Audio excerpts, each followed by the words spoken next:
Audio Jungle.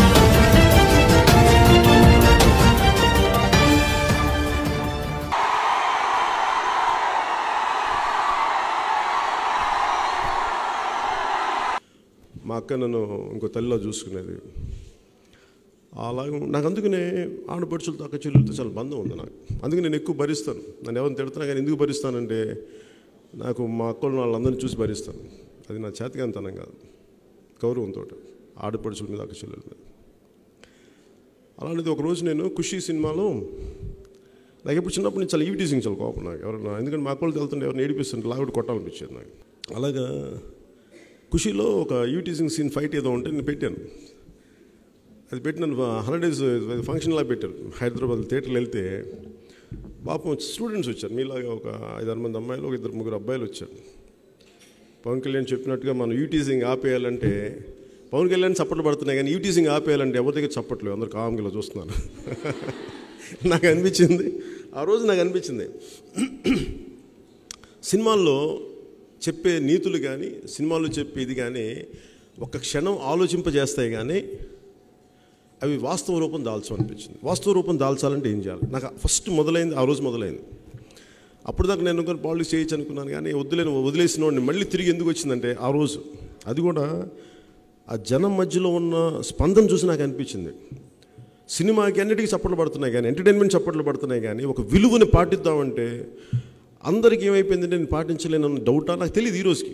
వాళ్ళు ఎందుకు కామైపోయారు నేను. కాకపోతే నాకు అనిపించింది ఏంటంటే సినిమాలో కథ చెప్పడం వేరు, నిజ జీవితంలో చేయడం వేరు. నాకు ఆ రోజు నిర్ణయించుకున్నాను, నిజంగా ఒక భద్రత ఉన్న సమాజం కావాలి మనకి. ముఖ్యంగా ఆడపిల్లలకి, చెల్లెలకి ఇంట్లోంచి బయటికి వెళ్ళేటప్పుడు గాంధీజీ గారు అంటారు కదా, అర్ధరాత్రి ఆడ తిరిగితే నిజమైన స్వాతంత్రం. ఈరోజు పగలు కూడా తిరిగే పరిస్థితుల్లో కొన్ని ఇబ్బందులు ఉంటాయి.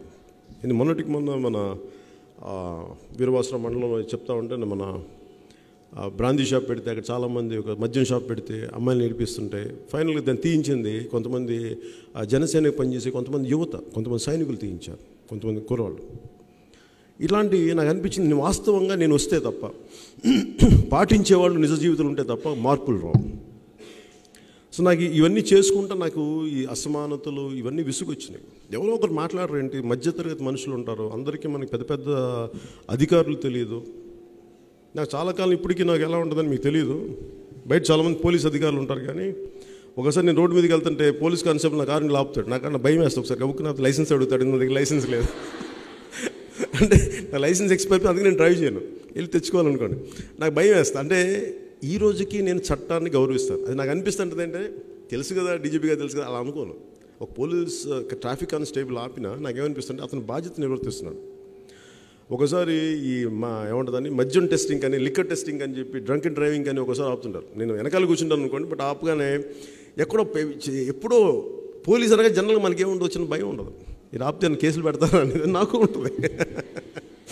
అంటే మనం ఎందుకు ఉంటుందంటే ఈ స్థాయికి వెళ్ళాక కూడా మనకి బాధ్యత ఉంది కాబట్టి. కానీ కొంతమంది ఉంటారు ఇదే పాలిటిక్స్లో ఉంటారు, అధికారులు తెలుసు, రాజకీయ నాయకులు తెలుసు, చాలామంది కాల్ చేసి దోపిడీలు చేసి వాళ్ళందరూ చట్టాలను తప్పించుకోకుండా చాలా. ఏంటండి వీడియో నచ్చిందా? అయితే ఓ లైక్ వేసుకోండి, లేదంటే ఓ కామెంట్ చేయండి. ఎప్పటికప్పుడు మా వీడియోస్ చూడాలంటే సబ్స్క్రైబ్ చేసుకోండి.